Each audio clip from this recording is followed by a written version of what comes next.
Hello everyone, myself Ritesh. I have 5 years of experience into data engineering and data analytics field.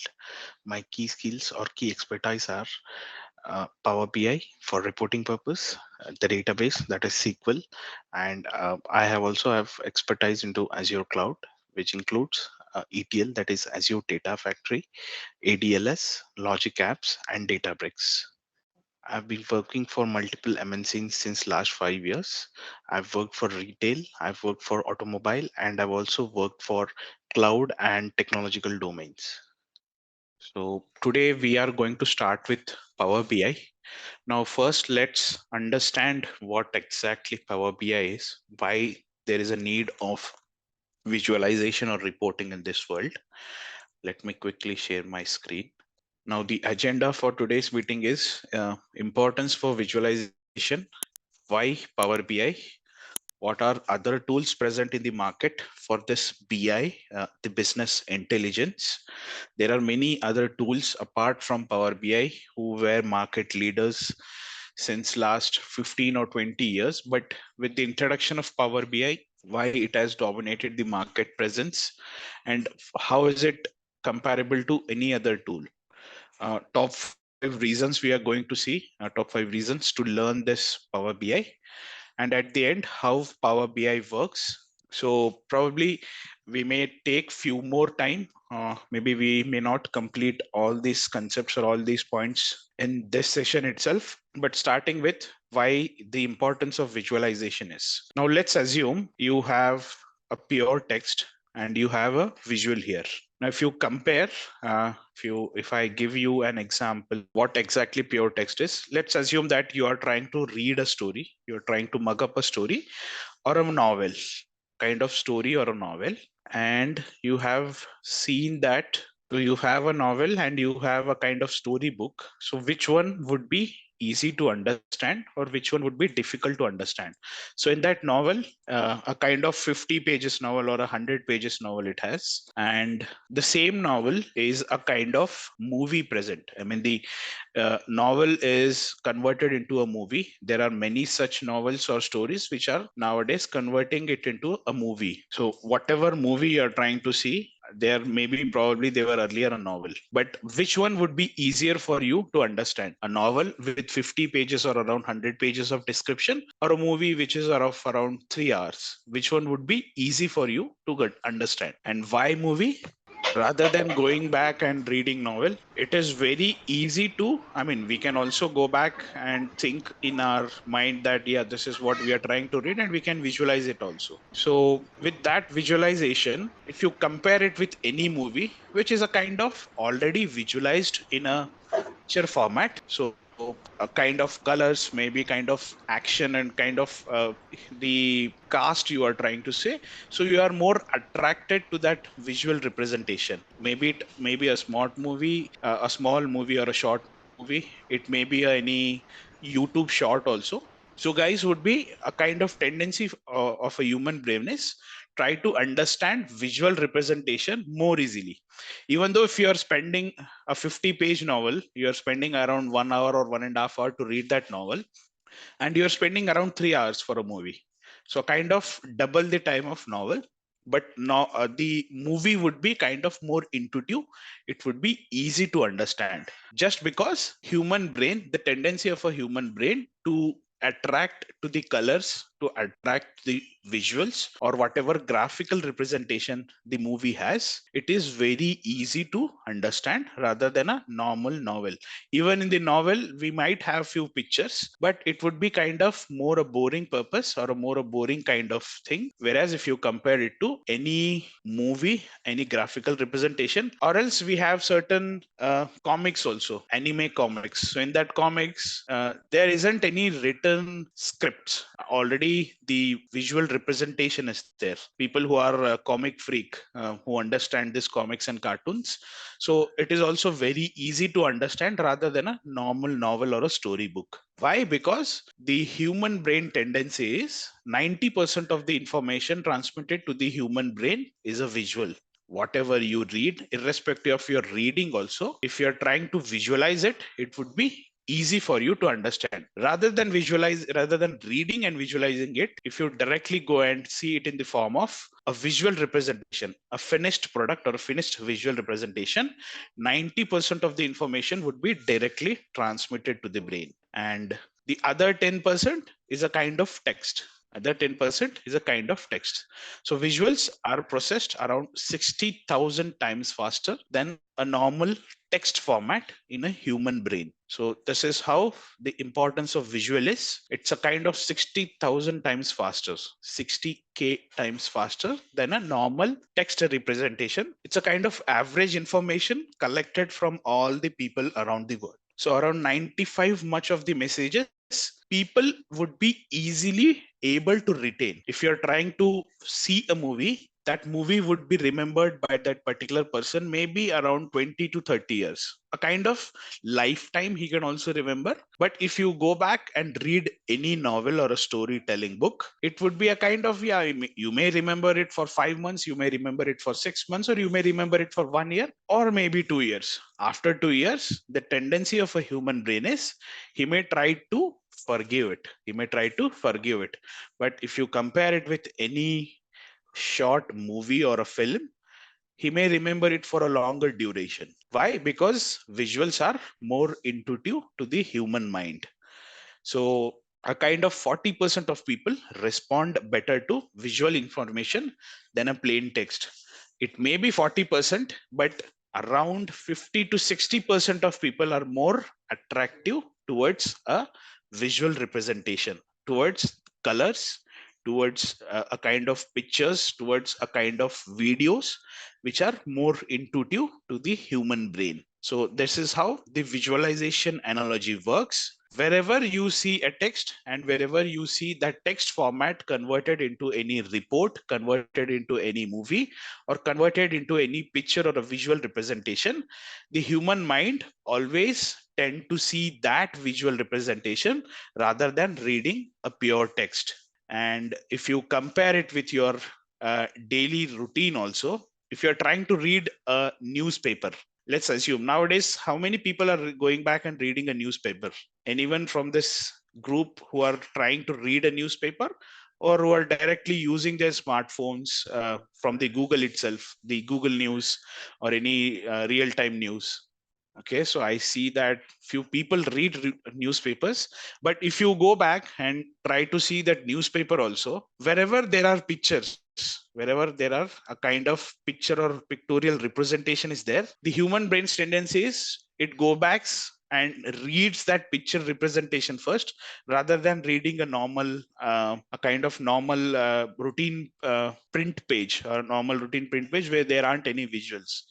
In newspapers, there's a part called as tenders. There's a part called as where you advertisements are there. So in that advertisement page, very rarely, there is any pictorial representation. A kind of pictorial representation is very low. And if you go back to the first page, even there are some advertisements, but the complete page is covered by one single advertisement or one single company who is trying to advertise themselves. Why? Because at the first page, the first impression of a human brain directly goes to that picture and he visualizes it. Maybe a jewelry shop has given an advertisement, rather than giving a normal script advertisement or a text advertisement in between. If they give it on the very first page, human tendencies, if you try to open that paper at the very first instance, first page would be pictorial representation. Rather than reading that newspaper, he first goes to that picture. What is it about? And he reads the complete information there, that so and so offer is available with so and so festival offer. He visualizes it. Maybe any human, he visualizes it that, yeah, this is how it should look like, how the discount is. So he tries to convey it. He tries to make stress on his brain that with that pictorial representation, the jewelry, how does that jewelry look on my face, or look on my if you try to visualize it, how does it look on me? So this is how the visualization analogy works in every human brain. Now, if I move ahead, let's take this example. This is the below table shows iPhone market share in different regions of the world. So this is the iPhone market share available for different regions of the world. Now, if I ask you a question, which region tries to give you the highest market share? Which region tries to give you the lowest market share? And why there is a kind of dip in this market share? Anyone?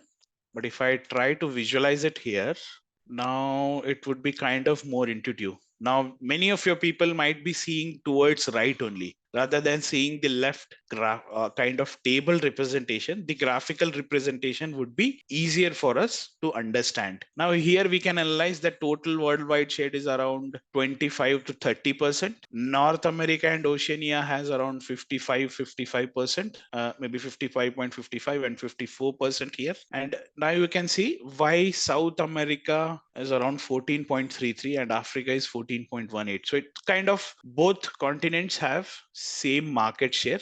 So it would be very easier here. We can answer if whatever question is asked on this complete table representation. With the help of this graph, we can answer it very easily. Which continents or which regions have the best iPhone market presence? Why there is market presence? Because depending on the data available, he may take a decision that these continents have a high market presence and these regions have a very low market presence. So with this graphical representation, whatever questions related to market share, which region, and why there is a dip, why there is a decrease with the data available, we can answer that question more faster way as compared to a normal table format. So this is how the importance of visual representation is. Now, if I move ahead, a picture is worth 1,000 words. A picture is worth 1,000 words. So whatever you write in words, the human brain tendency is, if we show it in one single picture also, that 1,000 words would be automatically easily or automatically it would be intuitive to the human brain rather than all that 1,000 words. So this is a quote: a picture is worth of 1,000 words. So visualization plays an important role in day-to-day life, in human life.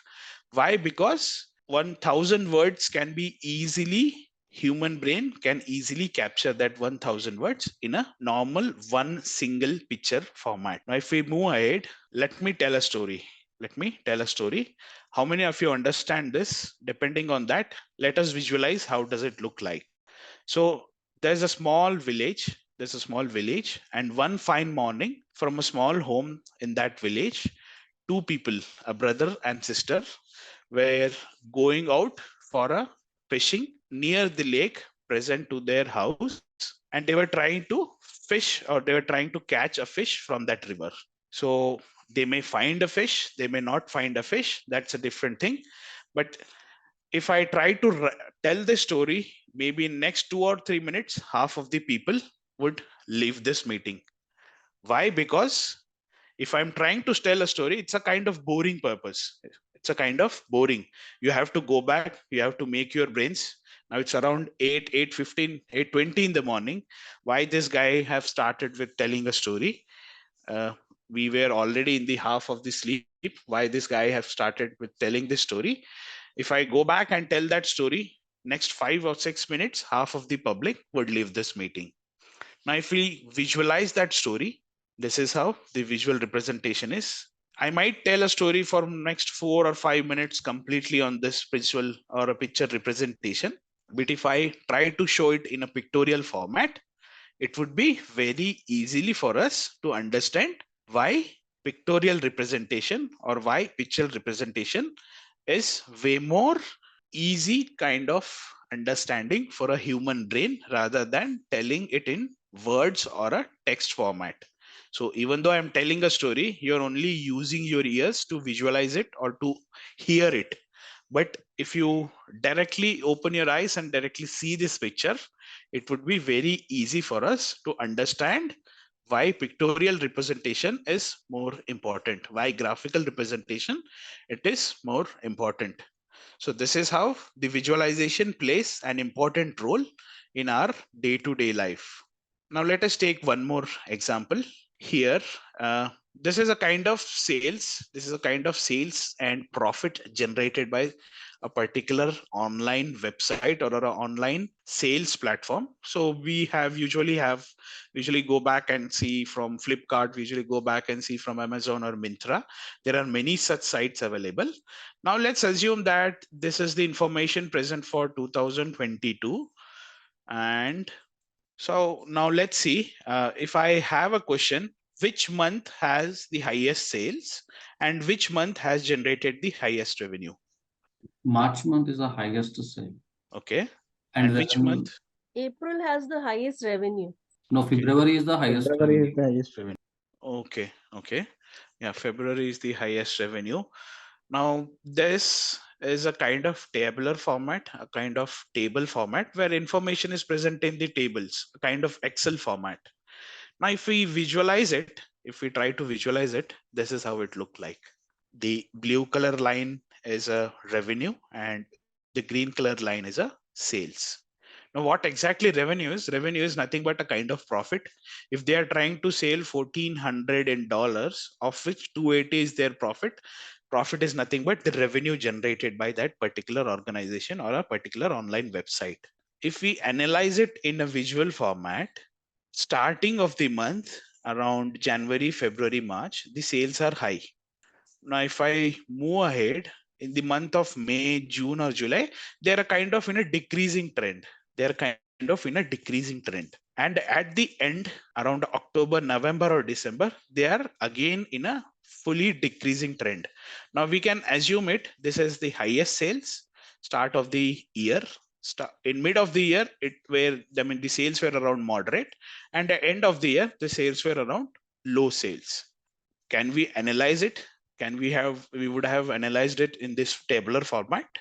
No, we couldn't have analyzed. Why? Because in pictorial representation, it is very easy. At the start of this year, the sales were kind of high till first 3 or 4 months, and there is a dip in between. So with that dip, high sales has reduced to moderate sales, and there is another dip at the end of the year. That moderate sales have again dipped to the low sales. So the question I asked with this tabular representation is, what was the month or which was the month with highest sales and which was the month with highest revenue or profit generated? Now here, month of March, you can directly go back. In month of March, sales is the highest, and in month of April, if we check here, in month of April, in month of February, the revenue generated is highest. In month of February, the revenue generated is highest. Apart from these two questions, we have also analyzed that the common, a kind of aggregated sales for first 3 months were in high, whereas the sales dipped in between the next 3 or 5 months. And again, at the end of this year, the sales again dipped. So we could have analyzed, or we have easily analyzed, that high sales for start of the year, moderate sales for mid of the year, and low sales at the end of the year. So with this pictorial representation, the organization, let's suppose this is, assume that this is the sales for Flipkart in 2023 or 2022. So Flipkart would go back and analyze they would analyze their business, why the revenue is dipping. Maybe revenue is not dipping, but the total sales are dipping. Even the revenue is also dipping here. 150, 250, 270. Earlier revenue was around 360 or around 450 to 400 at the start of this year. So they can go back and check what is wrong with their offers, what is wrong with their user base.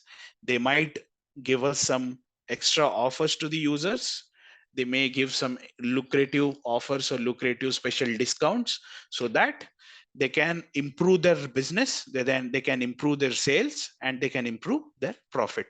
So this is how the importance of any pictorial representation in sales and revenue format is. Now let's take one more example.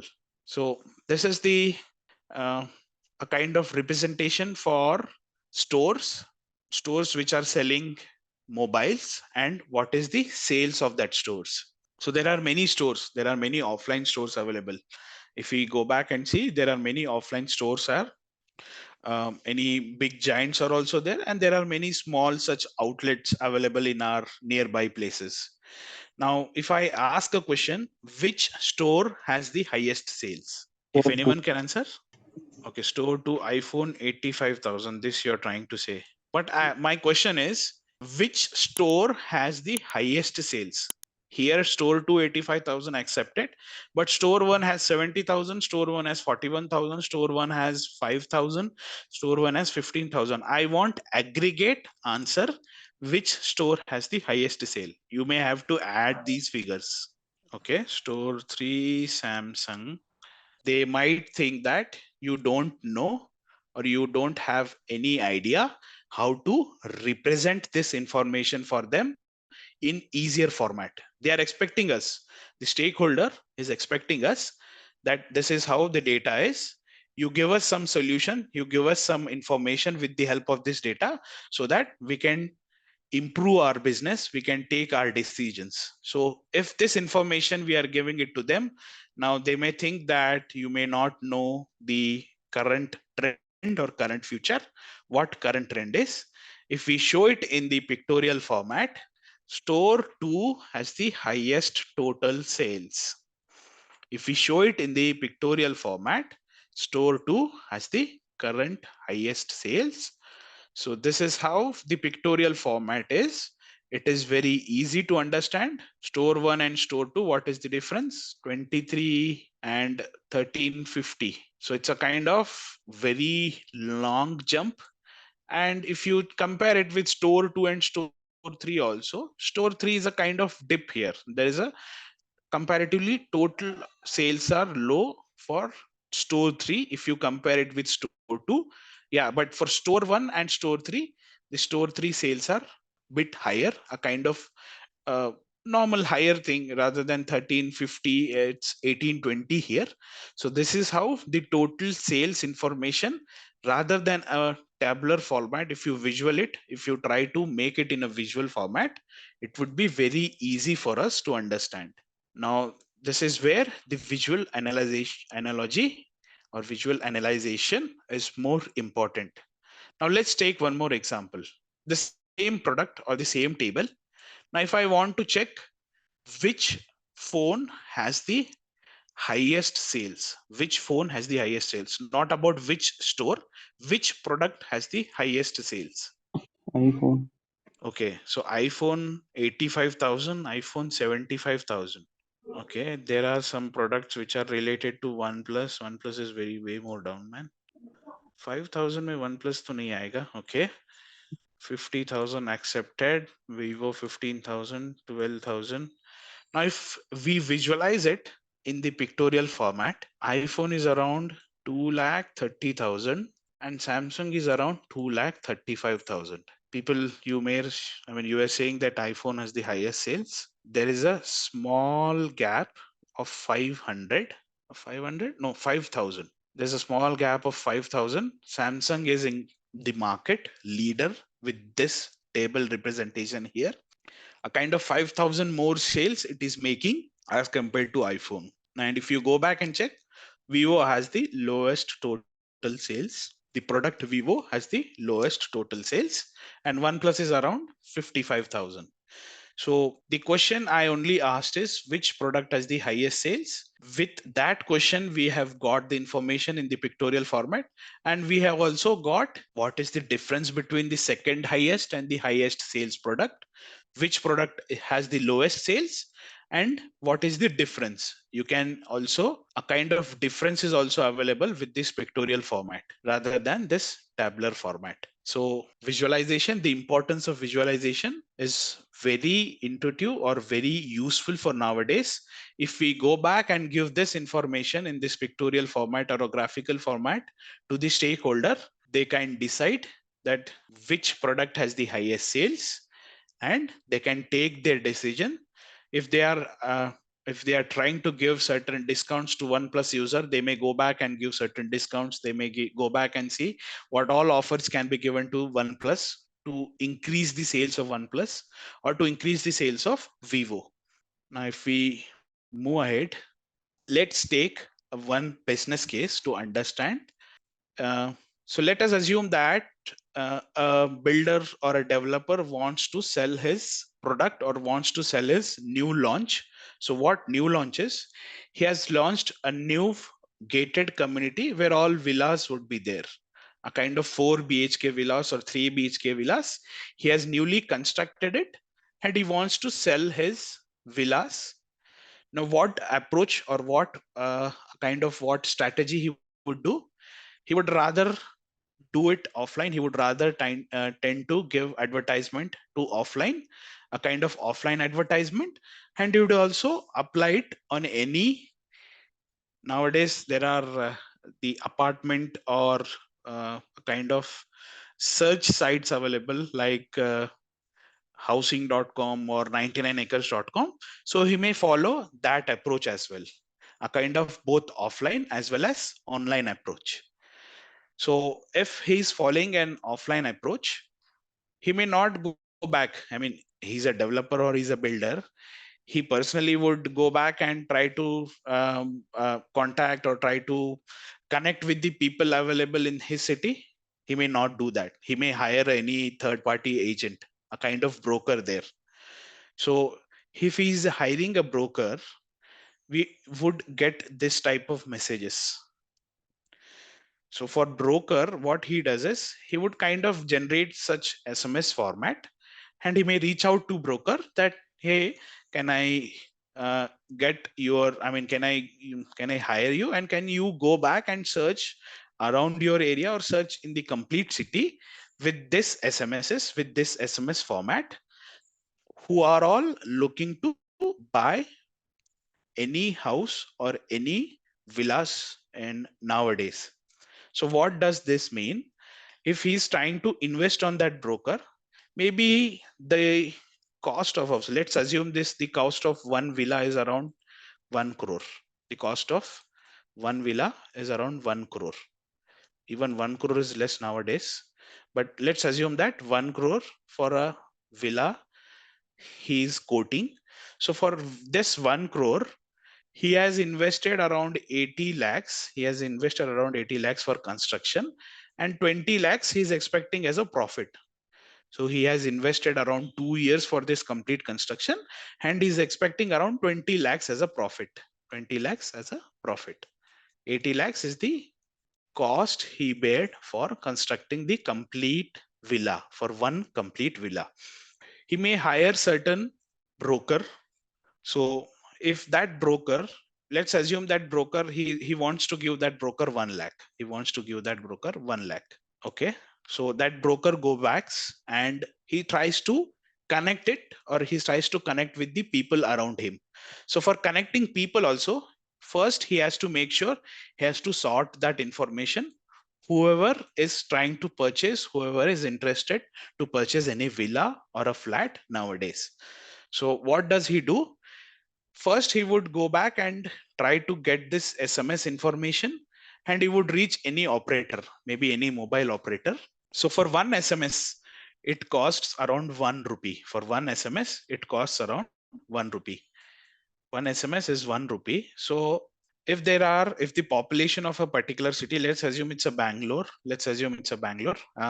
So for Bangalore, why Bangalore? Because our KSR is present in Bangalore. Just for temporary purpose, I've taken Bangalore. So in Bangalore, there are 1 crore people. Assume that population of Bangalore is 1 crore. For one SMS, it is costing 1 rupees. And for that one agent, he's investing 1 lakh. If that agent go back to any operator and he directly asks that operator that I want to send this SMS to all the people in the Bangalore. So for one SMS, 1 crore. So for 1 crore, he's kind of investing 1 crore. Does this mean he's earning any profit? He had a margin of 20 lakhs. In this 20 lakhs, he already invested 1 lakh for that broker, and that broker simply go back and tries to send an SMS for every person present in the Bangalore. Yeah, assume that for 1 crore, we may not have 1 crore mobiles. Let us reduce the count. We may have around 10 lakh mobiles only, 10 lakh mobiles. So for that 10 lakh mobiles, one SMS would cost 1 rupee. So for 10 lakhs, he's trying to spend 10 lakhs here. So of this 20 lakhs profit, 1 lakh he has already given to broker, and 10 lakhs he's kind of investing for SMS purpose. So the profit has reduced to 9 lakhs now. 10 plus 1 is 11. So 20 minus 11, the profit has reduced to 9 lakhs. Now let's assume, or let's take the other way, the online website. So in online website also, so for every website, there are many registered users.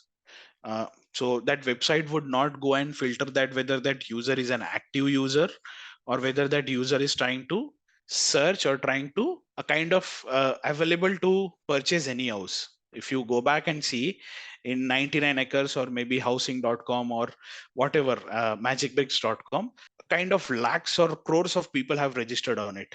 Not every user is trying to buy any property there.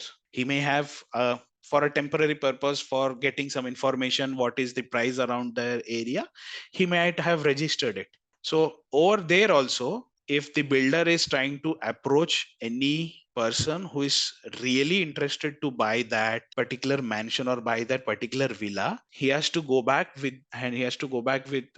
the application which he is trying to connect. He has to go back with their team, he has to connect with them, and he has to a kind of investment he has to make, that I want a list of people who wants to purchase, who are interested to purchase this villa. So what they would say, we would give you all the information. Now if we assume that online portal, if you assume any house searching app, they may not ask you, they may only ask you your name, your age, and what you are doing, your designation, whether you are a salaried person, whether you have any business, or what is your source of income. What is your source of income?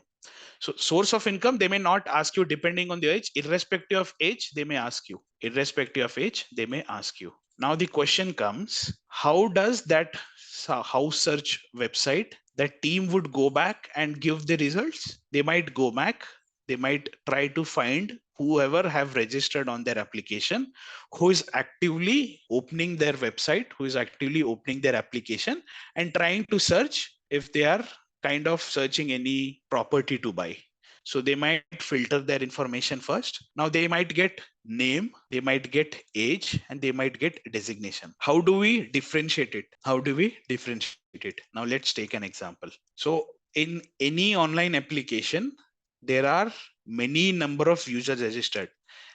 If I go back and try to search any website, a married person, so for a married person, that man as well as woman both have registered on that website or both have registered on their searching app, but who is the right person to approach who can buy this product? Now let's take an example. I'm taking an example of Bangalore here.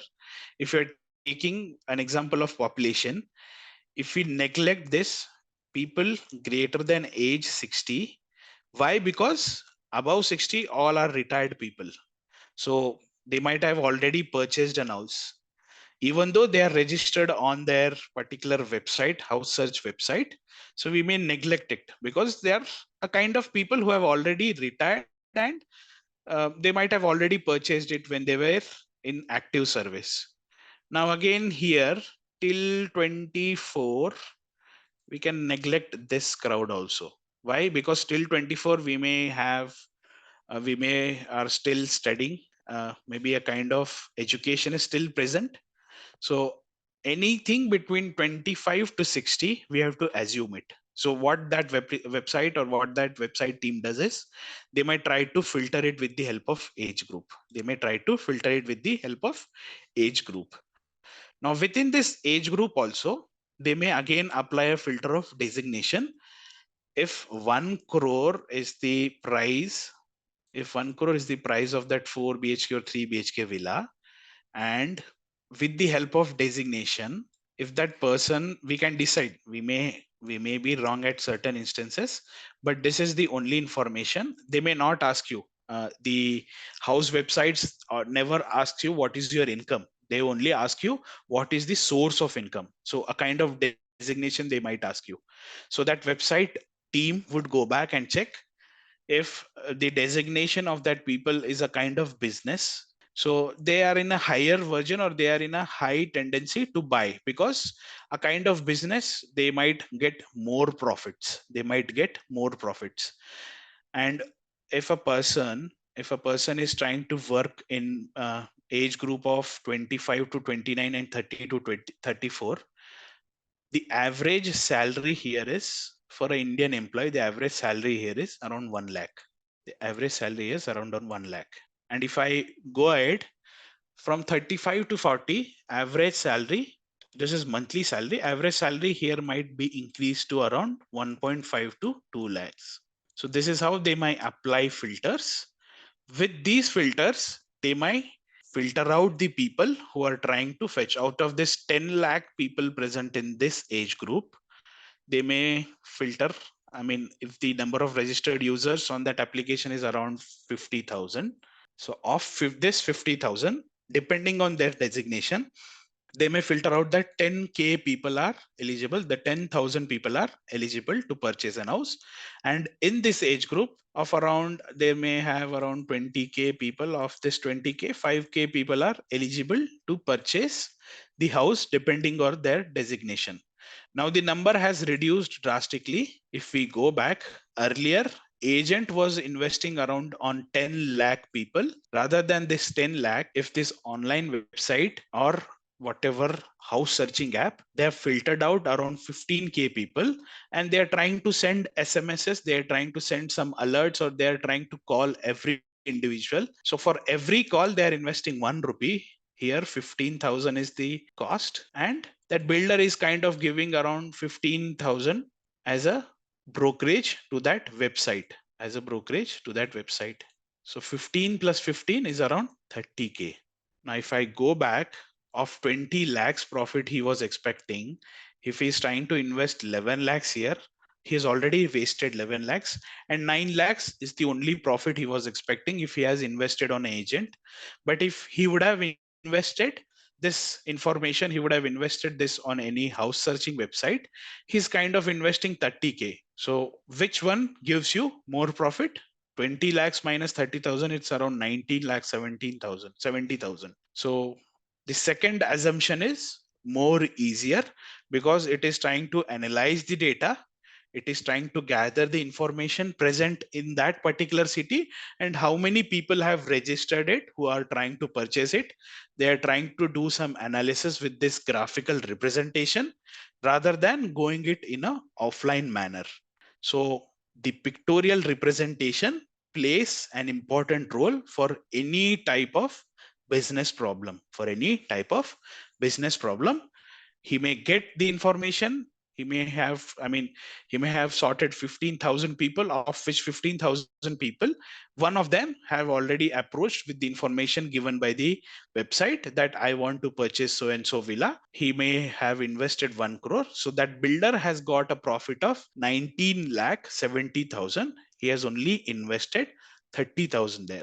Rather than going it in the offline manner, a kind of brokerage he's giving to that broker is going back and trying to send SMSs, or trying to a kind of pamphlets. He's kind of giving pamphlets for these 10 lakh people. So for every pamphlet, for every SMS, he's investing 1 lakh, rather than doing all this messy information.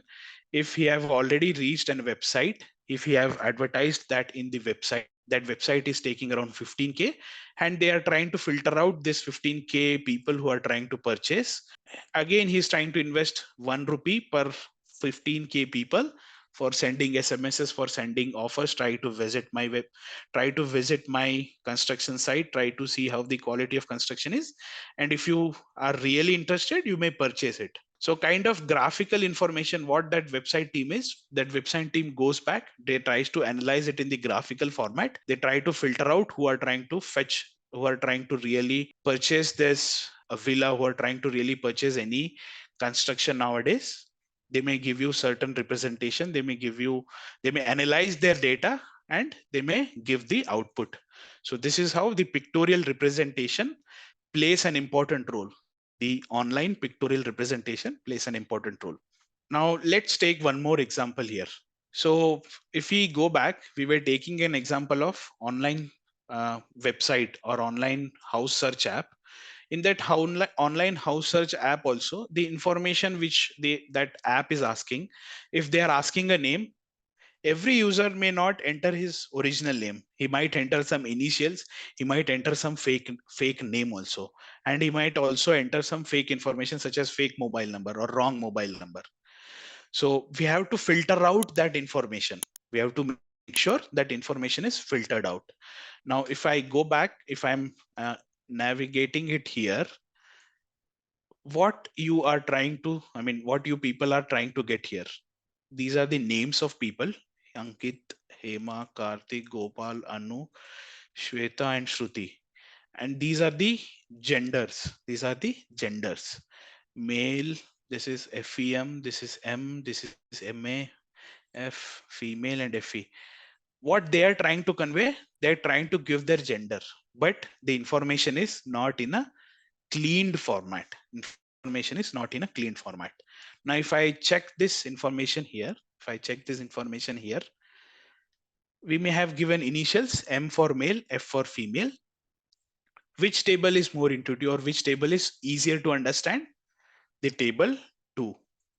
Male, female, male, male, female, female, female.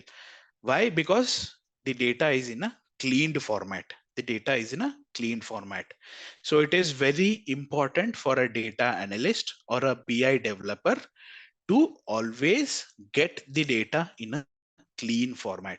If the data you are trying to get is in uncleaned or unstructured manner, you have to make sure that data is always cleaned rather than, I mean, that data should be always clean before loading it into any reporting or any BI tool. And if we take one more example, here the names are same and this is their age. One is in years, one is in months, one is in decimal format, one is in date format, and the other one is in date and text format combined. So if you're trying to visualize this information in any BI or reporting tool, for everything, for there are multiple data types present here. There are multiple, a kind of varchar, a kind of character, kind of text format, kind of date format, and a kind of decimal and numerical format. So there are 3 different data formats, so 3 different data types present here for this table representation. Now if I change it to this type, if I change it to this, it would be very easier to load this data into any BI or reporting tool. So it is the role of data analyst or a BI developer to always clean the data before loading it, before taking it into any reporting purpose for any reporting tool.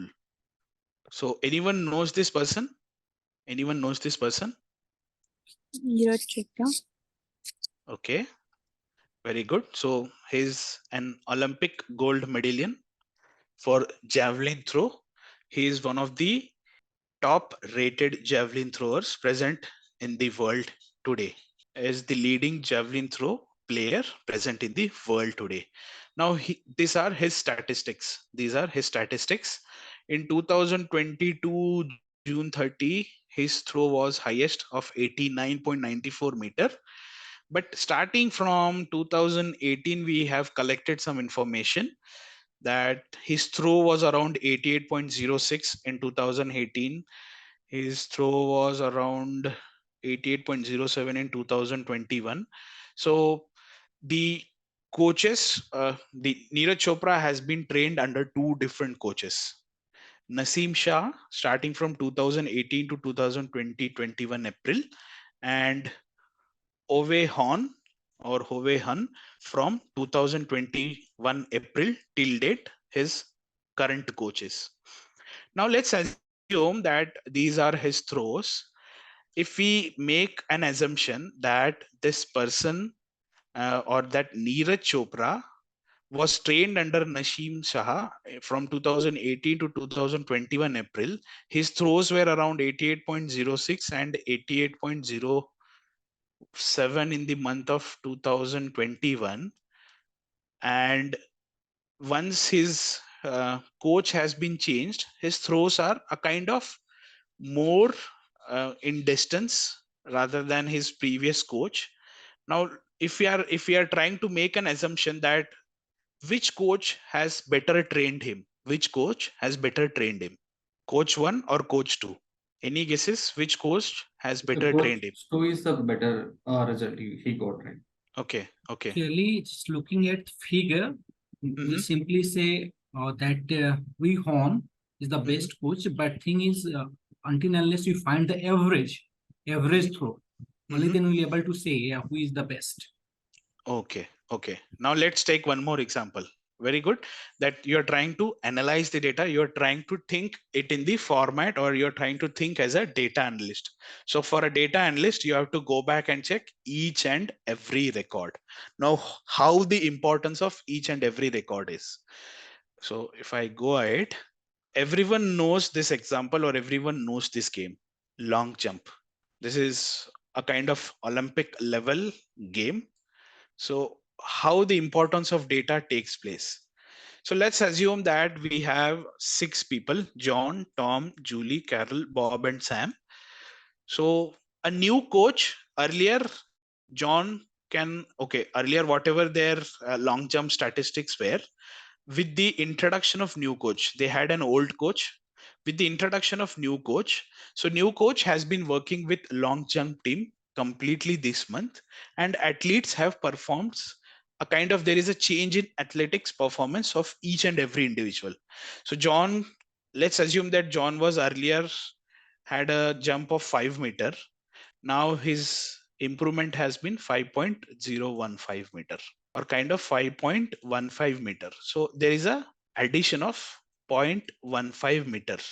And Carol had, or Julie and Carol had a jump of 6 meter earlier.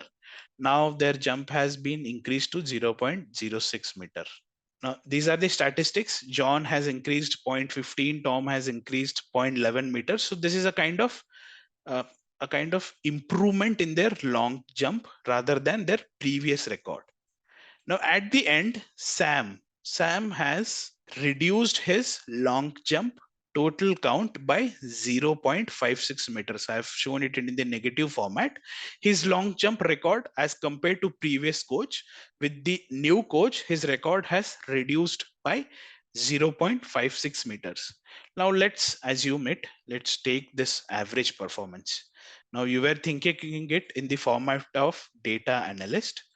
Now the average performance is, this is the total average increase. So I've kind of aggregated everything, and at the last it is the minus, and I'm dividing it by total 6 number of people. So this is what I get. So the average performance went down by 0.01 meter.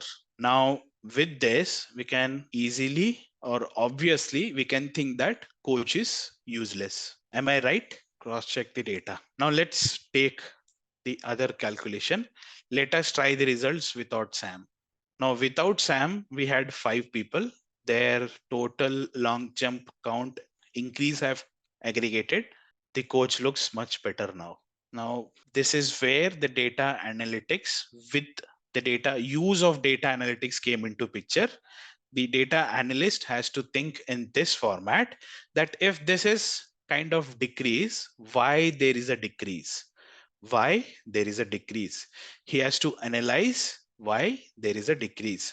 So there may be certain, so if I try to simplify it, if I go back, if I try to simplify it, so these are 6 number of students who are part of a particular school, and they were all long jump. I mean, these 6 people were a part of long jump team. And earlier, John had a jump of 5 meters. John was a kind of, he had a long jump record of 5 meters with old coach. Now the school has decided to hire a new coach. They have removed that old coach. They have hired a new coach. With the hiring of new coach, for every person present in that long jump team, their long jump record is a kind of increasing. Earlier, John was jumping around 5 meters. Now his jump has increased to 0. He has that long jump record has increased by 0.15. So his aggregate is 5.15. Earlier it was 5. Now his long jump the record has increased by 0.15. He is jumping around 5.15 meters. So what example I've taken is, I've kind of taken average of all the improvements. I've taken addition of all the improvements. So this is for John, this is for Julie, this is for Bob, this is for other two people, and at the end it is Sam. For Sam, the record is decreased. Earlier Sam had a long jump record of 6 meters. Now his long jump record has reduced by 0.56, which is 5.44 meters. So what I've taken an average of improvements. So if John is improving 0.15 plus, Carol is improving the long jump by 0.11. So I've taken addition of all these figures, and at the end, Sam has reduced. Sam's long jump record has reduced. So this is kind of minus here, and total is, I've divided it by 6. Why I have divided it by 6? Because we have 6 different records. Now, if I take this example without Sam, earlier the coach is obviously useless. Why? Because the performance went down. Just because of Sam, if we have aggregated it, the performance went down.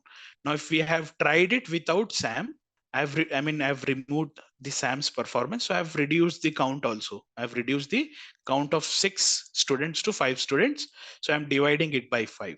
Now here it might look better. As compared to old coach, as compared to previous coach, the current coach or new coach aggregate record without Sam is 0.1 meters, a kind of increase. So here we can take a decision that coach looks much better. So this is how the importance of data is. We may find out if we go back and check what was the reason why Sam was feeling sick. Why the Sam's record was not up to mark. We may found that Sam was feeling sick on that day, not the coach fault at all. So we have to go back and check what was the reason. So observation, analysis is the root of any decision making. So wherever you see that there is an anomaly, that there is a kind of dip here, we kind of found a dip. We have removed that dip and we went back. What was the reason why Sam had a decrease in long jump? So we have analyzed that he may be feeling sick on that day. It was not the coach fault. So wherever you find there is a change in data, you have to go back, observe that data, analyze it. That is where the root of decision takes place. Evidence and proof is the key. So we found then evidence that Sam was not feeling sick, and proof is that it's not about coach fault. It is because of that particular student who was not up to mark on that day. Because of that, their total average assumption came down. So never believe on the total assumptions. Never believe on the total assumptions. So with this, we have to make sure that as a data analyst, we have to analyze the data. If you directly create a report, now let's assume that you are getting an information, any tabular information or any Excel format data. If you simply go ahead and create a report on that, and if you simply share that with the stakeholder, what they would ask or what they would say, it is not the decision of stakeholder. It is he's asking us that please help me to analyze this data. Why there is an increase, why there is a decrease, what can I do that? Yeah, he may take the further decisions with that information, with that analysis. But prior to that, we have to make sure reporting, we have to make sure that Power BI is not only reporting, Power BI is apart from reporting. More than reporting tool. We have to analyze the data. We have to there are certain observations. We have to catch that observations, and we have to highlight that analysis and observations, that there is a decrease, that there is an increase in the input or increase in the output. You have to make sure that information is present there, and then share it with the stakeholder or the end user who is taking a right kind of decision, who will take, depending on that information given to them, they may take the right decision. So for data analyst, you have to make sure reporting is must, but prior to reporting, you have to make sure that the data is cleaned, and whatever data you are trying to analyze, whatever data you are trying to report it, You have to make sure that data is a kind of analyzed data. It is, you're trying to do certain analysis. You're not believing on the total assumptions. You're not believing on the total assumptions. Now, if I take the assumption, if I take one more example, real-time example. So I've taken an example here, never believe on assumptions. Let me take one more, assumption here, or real-time example, then you might get your answer. If we are trying to check, or if you're trying to get the food from a grain, a kind of food from trees here. Let's assume we have a tree, a kind of rice crop. So rice crop, a kind of paddy fields are, and for every rice crop, a kind of bud is available, and we have rice grains here. We have multiple rice grains here. So if we take this rice grain, and for every rice grain, it is not necessary. I mean, if this plant is generating around 50 rice grains in one bud, every crop, while trying to, while if a farmer is not investing, if a farmer is, I mean, a farmer never go back and invest that I want to grow this rice crop. If I'm getting 50 grains from one single bird, he goes back and tries to invest that 50 grains in the sowing purpose. If he sows one seed also, he may get 50 grains. If he sows 10 seeds, 10 into 50, 500 seeds. So are we going back and analyzing that for one seed we are getting 50 birds, or 50 seeds, sorry, one seed if you're trying to sow and we are getting 50 seeds, and for 10 seeds we are getting 500 seeds? Are we going back and analyzing that one seed is not necessary and 500 seeds are important, or 500 grains are important? Seed would be fine. Why 5? That is what I'm trying to say. Never believe on assumptions, never believe on total data. Okay. Always believe on one single granular data. Always believe on one singular granular data. One seed can give you 500 grains. So that is how the importance of data is. One seed is giving you 500 grains. It is kind of giving 500 times more information. Now, if I go back, you had a question that apart from Sam, let's assume that Bob was also not feeling well, or Carol was also not feeling well. We may not take the aggregation here. We have to drop their records and take aggregation. Okay. With one individual performance, you don't have to analyze, you don't have to take final decisions. So this is how the importance of data is.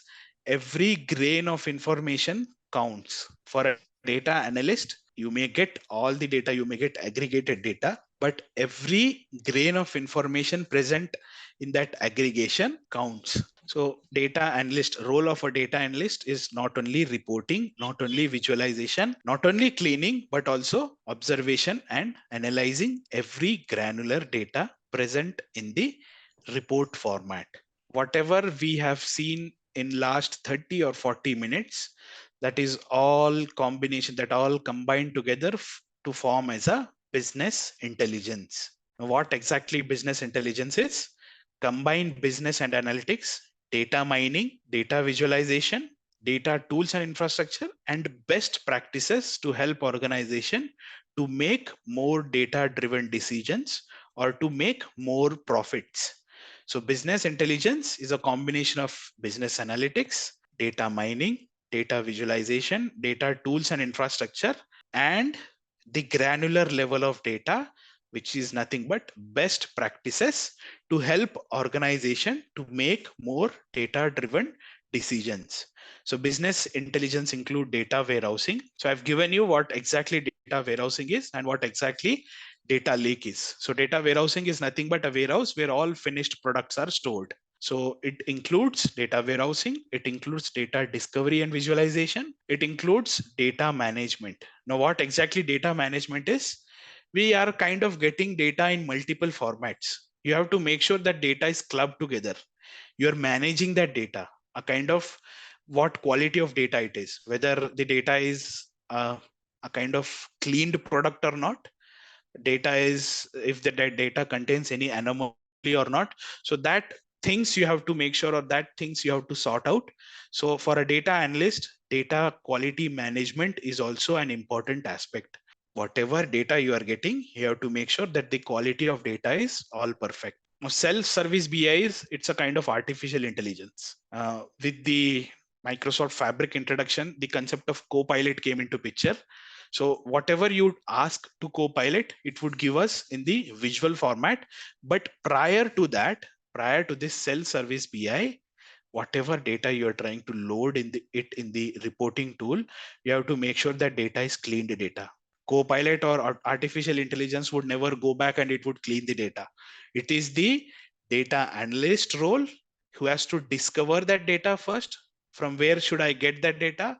He has to load that data. Prior to loading that, he has to make sure that the quality of data is perfect. He is not loading any a kind of duplicate or anomaly data. He's trying to clean that data. Now, what data integration is? Data integration, it's a kind of ETL purpose. For loading this data from data warehouse to report tool, we kind of had to perform some integrations. We kind of had to perform certain transformations. So the role of data analyst is not respect or not limited to reporting. It is way more ahead or way more ahead than reporting. We have to make sure that the data is also coming from multiple sources. So that data is a kind of integration you have to perform, a kind of transformation you have to perform. So for that, this data integration comes into picture, which is nothing but ETL. Now, governance and data warehouse modernization. On high level, what is governance? You are maintaining that data. You are maintaining that flow of data. You have to make sure whatever reports you are generating, once you generate a report, it doesn't mean that you may not get duplicates. While creating the report, you have removed that duplicates. But prior going further in future, we may get certain duplicates. You have to make sure that duplicates are reduced, or you have to make sure that duplicates are removed on that particular interval.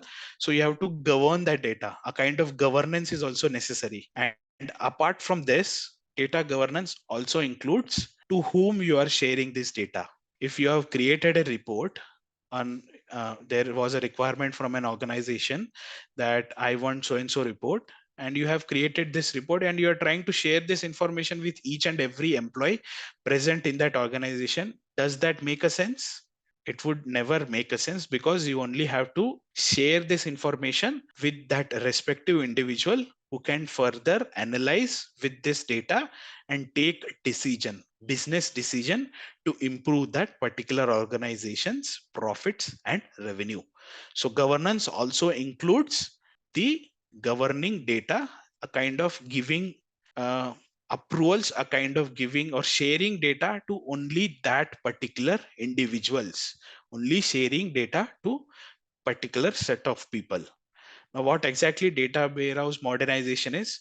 Whatever new services, AI is a part of data warehouse modernization. So in data warehouse, there are many updates going on monthly basis or on quarterly basis. So you have to make sure for a data analyst or a business intelligent engineer or BI engineer has to make sure that whatever updates are going on in the data warehousing industry or the database industry, that modernizations are available, or that modernizations are taking place in our complete BI life cycle. So this is the complete BI life cycle or data analyst life cycle. Now with this, I would end today's session. We would continue tomorrow. Thank you guys. Have a very good day.